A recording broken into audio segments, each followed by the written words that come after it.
Hello everybody, welcome back to another episode of Vegan Proteins Muscles by Brussels Radio. My name is Danny. And I'm John. This is episode 67.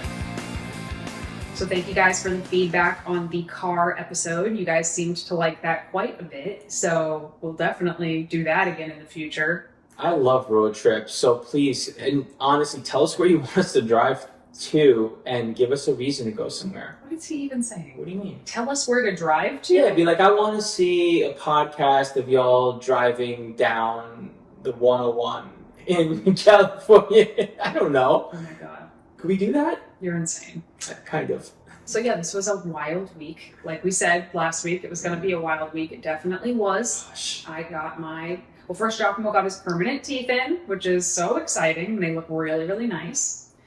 And then I had the LASIK surgery, which was really an interesting whole process. And I'm still healing from it. You guys, I'm sure, can't see it in the video because I'm too far away, but I have like big red spots in my eyes still.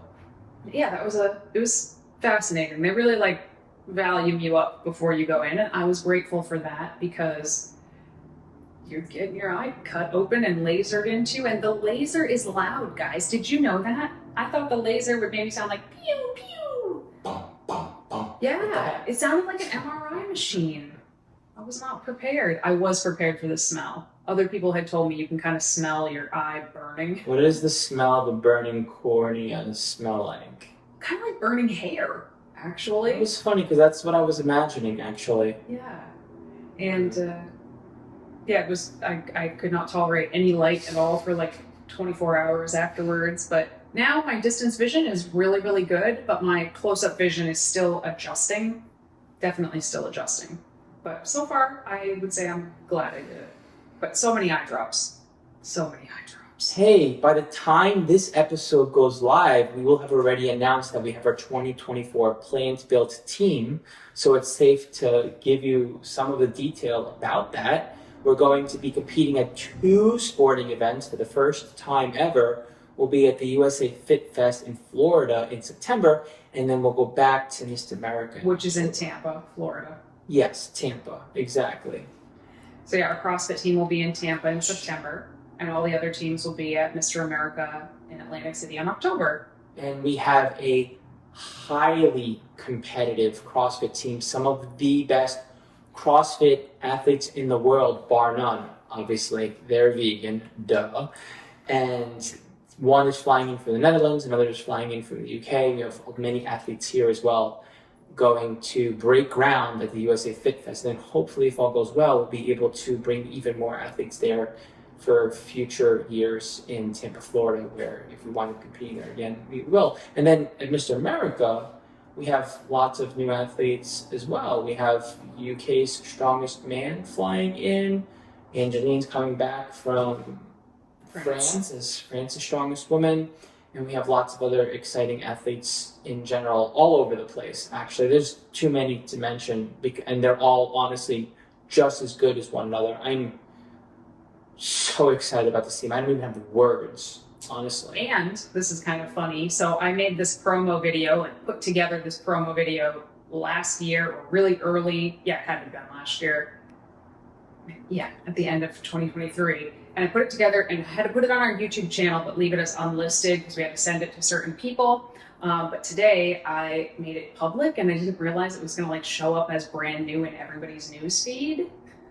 So now that plant built video from 2023, everybody's seeing it right now like it's brand new. So hey guys, check out the YouTube channel if you want to see how 2023 went down. If you want to know what plant built is all about, that video definitely explains it. If you want to volunteer, if you are in the New Jersey area or specifically Atlantic City or the Tampa, Florida area, or if you want to come out to volunteer with us, many volunteers really fly out just to be with us. Come out to cheer them on. If you just want to come out as a spectator and cheer on the team, they would always appreciate that. Come. Don't be shy. Don't even think twice about it. It is literally the opportunity of a lifetime to be around that many vegan athletes.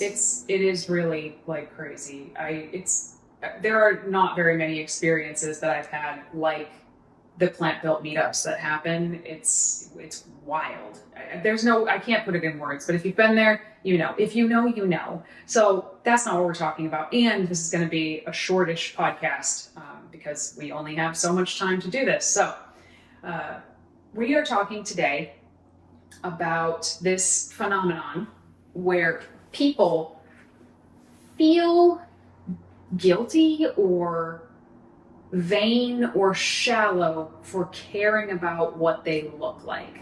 And it's just a phenomenon that I wanted to talk about and also kind of just let people know, you know, at least that I think it's okay to care about what you look like. Absolutely. And for us, I feel like this is a particularly noteworthy topic because we literally work with people who want to change the shape of their body by way of putting muscle. So it's not just about what you wear. It's not just about taking care of yourself and looking good. It's about your body looking a certain way as well and hopefully not feeling shame about that. That's what I was going to say. A lot of them do want to change their body, but a lot of them feel weird about saying that out loud because there's this stigma. Actually, they kind of said it in the Barbie movie. If that speech at the end of the Barbie movie, it's so good. But there's a part where she's talking about how difficult it is to be a woman and all of the conundrums of being a woman. And part of it was like, you have to be thin, but you don't want to look like you're trying to be thin, and you can't talk about being thin, and you have to talk about loving all bodies, but you also have to be thin. And, you know, in the fitness world, thin might not be the adjective, but it still feels like that, where a lot of people want to see capped shoulders or see their abs or build a juicy butt or whatever, but what they say is like, I want to get stronger.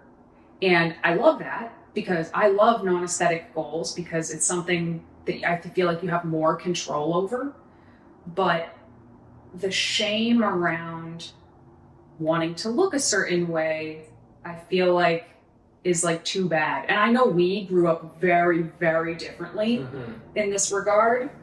Your family very much, they all care very much how they look, how they dress, how they present. Honestly. Yeah, talk about that. Yeah, well, my family is all about keeping up appearances and going to parties and celebrations and making these big gatherings and events. And I feel like because of that, they wound up caring very much so about their image because it was about being able to wear a certain suit or dress or go to a certain event and be proud of the way that they looked. And they would literally, that would be their main motivation, honestly, even for changing their body in many different memories that I can think about, honestly.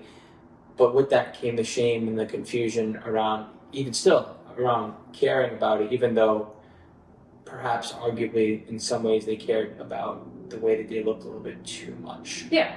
Oh, of course you can go too far in that direction, I guess. Yeah. And with your family, it's not just like the body. It's the clothes, the shoes, the house, the car, all of the stuff. And that is so different than the way that I grew up because like we weren't fooling anybody at any point in time because we had very little. We had no money. We lived in a crappy house. We drove a car that broke down like at least once a week. But beyond that, in terms of like personal looks, you know, I feel like every teenager especially tries to develop some kind of personal style, right? Like that's just part of growing up and kind of a cool part of growing up too, I think. So certainly I remember developing my own personal style, which I'm sure you guys can imagine was something. It definitely was something.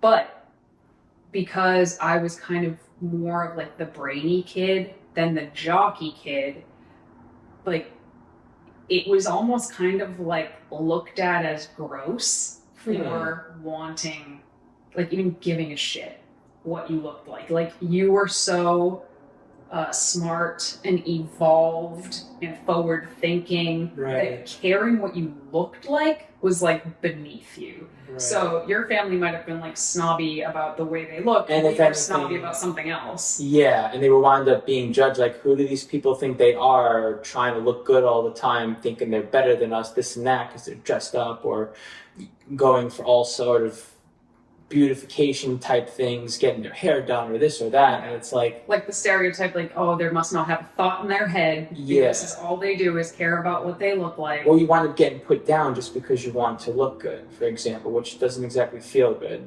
I mean, I don't know. That didn't happen to me, so so I don't know, but I do remember, like, of course, even those kids like do care what they look like. Otherwise, why would they pick out certain clothes? Why would they wear certain makeup? Why would they wear certain jewelry? I had like the biggest ball chain necklace. I still have it. It's still here somewhere. Big chunky shoes, those Janko jeans. Listen, I'm happy to see all of this stuff come back. But you don't do that stuff if you don't care what you look like. So even to pretend to not care what you look like is kind of a lie. But I truly didn't really care what my body looked like, ironically, until I started losing weight, which was like an accident. And then all of a sudden I was like, oh, maybe I can do this. But even as I was trying to change what my body looked like, I felt like this weird shame around it.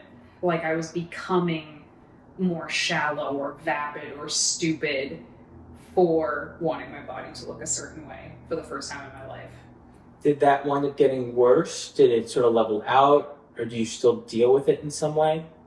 Ooh, it's hard to know. I don't think that I feel shame or anything about wanting to look any particular way now, but I also have really broadened my horizons of like what I'm happy with my body looking like. Like if I'm really lean, like I like how that looks. If I'm not and I'm like a little bit fuller and more muscular, I'm perfectly fine with how that looks too. So like the definition has broadened, I guess. But yeah, it definitely got worse at first because like people would be like, what are you trying to do?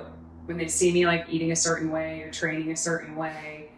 And like at the time, the answer was not, I want to get stronger. I didn't care if I got stronger or not at the time. I wanted to like look good. But I didn't say that. I wasn't like, oh, I want to be hot as shit. Like, I had to be like, oh, I just love it so much, and it's really empowering, and this and that. And it can be both, guys. You can say both things. You know? Right. There's nothing weak about saying, I want to be able to play with my grandchildren when I'm 80 years old and have tons of energy. I want to be able to live long and have a strong body with strong, healthy bones. I want to be able to feel comfortable in my clothing. I want to focus on being stronger. I want to feel confident in my skin. We're not going to belittle statements like that and say that those should not be the focal point. However, I do feel like if that is the only part of what you are saying to yourself and asking of yourself, especially if you're working on it with a coach, for example, you are shortchanging yourself. Well, only if somebody wants to change their body. There are lots of people out there that don't want to change their body. Right. And that's fine. But if you do, like, it's okay. You know, you're not a bad body acceptance person. You know, a lot of people are big on body acceptance, which is great, or like body neutrality. You can be all of those things and still want to change your body. You know, like every time you get a haircut, every time you wear a particular outfit, every time you get a piercing or a tattoo, like you're changing the appearance of your body, and we don't seem to bat an eye at that or like feel guilty about taking any kind of pride in any of those things. But we do kind of feel like weird if we say like, God damn, I want to try to look more like this. And I just want to see some of that stigma get shaken off, because you can have it all ways. You know, don't put all of please do not get this twisted and put all of your value into whether or not you are achieving your goals into what you look like. That's what I did in the beginning. And oh my God, that is a recipe for disaster. Yeah. Because you can want to change the way you look, but it's almost never going to be exactly what you had in your mind. So don't get like married to it, because you'll be disappointed. But it'll be what you look like as you move in that direction. And it's okay to be happy about that. It's okay to be proud about being able to see lines in your delts for the first time in your life, or like, oh my God, look at how much wider, denser my back looks. It's okay. It's your body. It's your body to do whatever you want with, you know? Right. And I do think that people wind up having a deep-seated fear around saying specific things, even though they're not what they're focusing on. Like literally saying, I'm going to lose 10 pounds in 3 months, or I'm going to,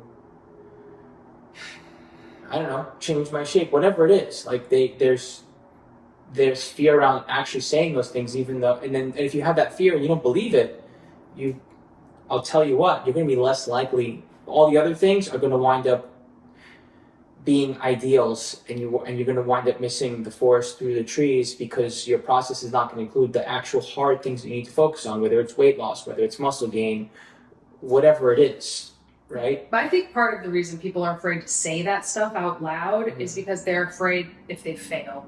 You know, if they tell people, I'm going to do this thing, and then they don't actually get there, they don't achieve it, then, you know, people are going to know that they tried and they failed. And that's got to feel crappy, you know? So it's just, I can kind of understand why people wouldn't want to say it like right out of the gate, like build up some momentum first before you start talking about it. That's how I am also. But, you know, especially if you're working with your coach and you want to shave 3 inches off of your navel measurement, There you go. like, tell us. Don't feel guilty or weird about saying so. Like, that's literally what we're here to help you do, while keeping it all in perspective of other things as well, and not having you lose sight of the big picture just because you want a smaller waist. And also, if the thing that you want is like not possible, we can also let you know that, usually. Yeah, very easily, actually. Some people already have a very small waist and they want to get more off of it, but they have a very wide rib cage. Like, it's probably not going to happen. That sort of thing. Or if they have a weight that they want to get to, that's the biggest one. People have a weight they want to get to that I'm like, ooh, I get why you think that's a good idea, but that's probably not a good idea. Exactly. So. What other things do you wind up seeing your clients struggle with when it comes to, let's think about this. We have being a bad feminist. I think women that want to change the way they look feel like bad feminists because they feel like they're conforming to some societal gender norm that they don't want any part of in reality, which I get. Like, nobody wants to be told what they should look like, but like, just in our DNA, we are designed to want to be accepted, because as caveman, if we weren't like accepted by the group, we were going to die. They were going to kick us out. We were going to die on our own out there. So I think it's just like imprinted in us to want to fit in. But I think people feel like bad feminists, women, obviously, especially.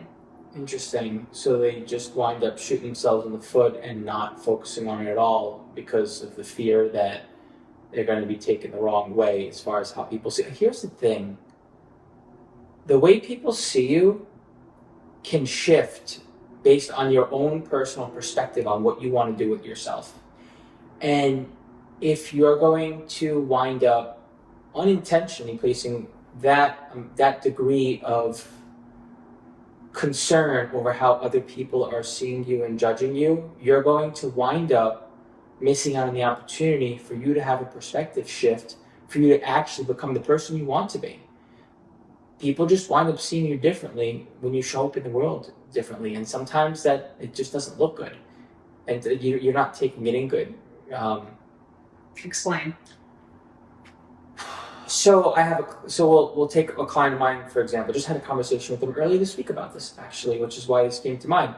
And she was like, I see this A-list celebrity vegan as frail. I don't want to be like that. I see other women my age as weak for the first time. I don't want to be like that. And I could just imagine stepping into this person's shoes and saying to myself, oh my gosh, like if I'm thinking that right now, I wonder how I'm coming across to others. Yes, I got you. So like your idea of what you're trying to accomplish can shift a lot. But in reality, that she is literally, her perspective is shifting because that's coming from within as far as what she wants to see. So if you have that much of a deep-seated fear and that much shame around how others are seeing you and judging you, and you wind up shooting yourself in the foot because you can't have the perspective you need to change yourself, guess what? It ain't gonna happen. I'm mostly following you. I'm mostly following you. Okay. I thought I was, and then you Okay. threw in a sentence at the end, and I wasn't as sure. Okay. But I do get what, I think I get what you're saying. Like, It's gonna feel like there crap. may have been a point in her life where she did want to look like that A-list celebrity, look like a waif, and now her perspective has changed. I don't even know. I mean, for me personally, I'm creating my own narrative around this. I don't feel like this client is thinking these things. I just think of her and then start to create different scenarios in my mind where I'm like, oh wow, like it's possible here that other people might actually feel this way. I don't think she's an actual example of someone. I just say to myself, this is possible. I mean, I think of this frequently, like what I was mentioning, people want to be accepted. Mm-hmm. Like, Mm-hmm. body standards have changed just so much even in my lifetime. You know, when I was a kid, it was like women were trying to be as thin as humanly possible. If you told somebody they had a big butt, that was like the worst insult you could give somebody. Now it's like the highest compliment to tell a woman she's got a fat ass. So that has changed. I remember, I was thinking of this while you're talking. Go for it. I remember when I was watching Buffy as a teenager, Buffy the Vampire Slayer, one of the best shows of all time. Angel, David Boreanaz at the time, I thought he was like a muscular hunk. Mm. And now when I rewatch it, I'm like, oh, he's a little bitty. Because what I have thought of as a muscular physique has changed so much. In not just in my life, but also I think in society as a whole. Mm-hmm. He was talked about on the show as a muscular hunk. Mm. And now, like, if there was a role for muscular hunk, he wouldn't even, if he looked like that still, he wouldn't have been looked at twice. Well, and for men too, there's all kinds of images for what is a stereotypical good-looking male physique or figure or frame or whatever. And believe it or not, it's not just the idea of a guy being really buff and muscular, which can push a guy into having much more weight on them than they should. And that's the most common one, honestly, and it's pretty tragic because carrying that much weight is really hard on your body. Yeah, well, usually you can only carry more weight than your body can handle by unnatural means. So that's part of it. And then the other one is like the typical like skinny guy, believe it or not. That's a thing. I know. That was my type once upon a time. Yeah. Believe it or not. Yeah. And So I remember, dirty guys, get in line. it's like I get the idea of being lean, but I don't get the idea of not having muscle. I remember struggling with that because I wanted muscle, and it was like, what's wrong with my muscle? Like this, you're supposed to be strong. Are you kidding me? Yeah. But hearing that conversation time and time again, I'm like, that's crazy. Yeah, it's just so fascinating. But you know, at the end of the day, I want people to remember that it's their body. Mm-hmm. And if they want to change it in XYZ direction, you know, always ask yourself why. I think that's important. Because if it's because so-and-so said so, that's not a great reason why. But if it's like, because I want to see what it looks like, I want to know what that feels like or whatever, I think that's a perfectly fine reason. Why do you get a tattoo? Because I wanted a tattoo. And that's reason enough, you know? And I just don't want people to feel so much shame around wanting to look a certain way or feeling like they need to have a reason to want to be looking that way. They need to have a competition or a photo shoot or a wedding to want to look a certain way. You can just want to look a certain way. Correct. Because you want to, and that's fine. Yeah. You see a lot of that in our industry as well, that you need like a thing to attach to in order to look a certain way, when it's like, no, you want to be fit all the time. There's nothing wrong with that either. Yeah. So that's really all I have to say on this topic. I mean, it's a short topic, but I think like I don't ever hear anybody else talking about this. I even tried to do research on this topic. Like, what are some good reasons why it's okay to care what you look like? And like the articles and stuff that I came across were like basically kind of saying the opposite. Like, don't put too much stock in what you look like, which I agree. But like, if you have some stock in what you look like, it's okay. Join the club. There's 7 billion of us. Yeah. Okay. Like everybody does. Exactly. To some degree. So anyway, take it home. Thanks so much for tuning in to another episode of Vegan Proteins, Muscles by Brussels Radio. Stay in touch with us by hitting the contact button on VeganProteins.com and also on socials at Muscles by Brussels and at Vegan Proteins. Once again, my name is Giacomo. And I'm Danny. Talk to you soon. Bye.